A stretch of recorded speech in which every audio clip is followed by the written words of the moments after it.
Bonjour à toutes et tous. Bienvenue dans l'auditorium d'ALCA, l'Agence du livre, du cinéma et de l'audiovisuel. Et je suis Agnès Demey, donc la directrice du livre, et très heureuse de vous accueillir ici. Alors, à la fois sur place, vous êtes à peu près 70 ici dans nos locaux. Et puis là, je parle pour ceux qui sont en Zoom. Et vous êtes une quarantaine. Et donc, vous aurez Marion Collin, une de mes collaboratrices, qui va vous permettre d'être particulièrement présent lors de cette session et de ce travail aujourd'hui. Alors, vous connaissez certainement, ou vous ne connaissez peut-être pas si bien, l'Agence du livre, du cinéma et de l'audiovisuel, cette agence régionale.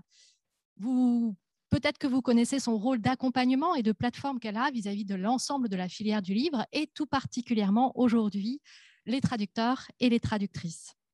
Avec Lettres du Monde, nous accompagnons tout particulièrement ce type de métier. Pour reprendre le titre de l'édition 2021 que je trouve très beau de cette édition, leur métier, votre futur métier pour certains d'entre vous est essentiel. Il est fait de minutie, de rigueur et surtout de beaucoup de générosité. Car en effet, comment est-ce qu'on connaîtrait le reste des cultures du monde sans cette patience que les traducteurs et les traductrices ont pour entrer dans ces civilisations qui parfois nous sont lointaines, qui nous sont parfois rares, qui sont parfois à ce qu'on appellerait la périphérie.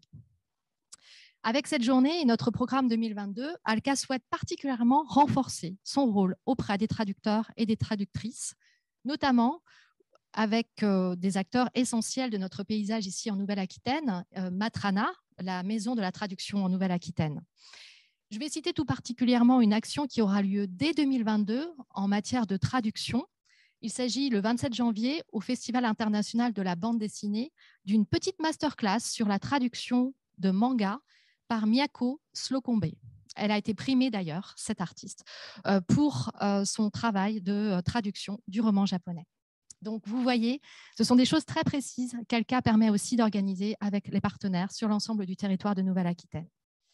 ALCA, c'est votre maison, c'est votre interlocuteur et notamment vos interlocutrices. J'ai cité tout à l'heure Marion Collin, qui travaille particulièrement avec Cécile Quintin, à qui je passerai la parole tout de suite. C'est aussi Flore Laroussini qui l'accompagne dans ce travail et qui donc sont vos interlocutrices tout particulièrement. Je passe la parole à Cécile, justement, pour qu'elle vous présente le reste de cette journée qu'on fait en partenariat, et puis peut-être quelques mots sur cette inauguration de Lettres du Monde qu'on a le privilège de faire avant le coup d'envoi demain soir. Merci Cécile. Merci Agnès. Mais merci à vous d'être là. Merci à ALCA évidemment de nous recevoir dans cet auditorium.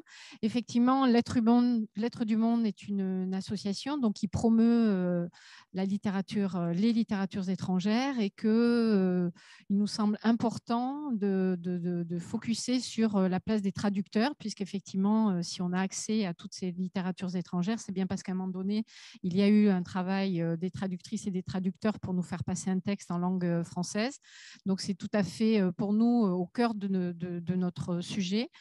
C'est une journée d'études, alors dite professionnelle. Enfin, l'intérêt, c'est qu'effectivement, il y a aussi des échanges, donc n'hésitez pas à un moment donné à réagir. C'est un plateau qui réunit donc différents intervenants, que Yann Cambreling, qui est ici, directeur d'Atlas, qui va nous jouer l'homme loyal et donc le passage de relais pour les différents échanges. C'est effectivement pour nous l'avant-première avant le coup d'envoi de demain pour 10 jours de festival, puisque ce festival littéraire Lettres du Monde est un festival itinérant. Et donc, nous traversons, nous irriguons le territoire avec la présence d'une quinzaine d'écrivains étrangers sur 10 jours, à la fois à Bordeaux, la métropole bordelaise, mais aussi la région Nouvelle-Aquitaine. C'est l'ADN du festival, donc c'est l'idée de pouvoir amener des auteurs sur des territoires. Donc, ce n'est pas la forme du salon du livre, et ça, on y tient beaucoup pour aussi faire que les littératures étrangères circulent sur un vaste territoire. Voilà ce que je voulais dire. Remercier effectivement l'accueil pour cette journée et laisser la place aux intervenants. Vous passez un bon moment. Merci en tout cas.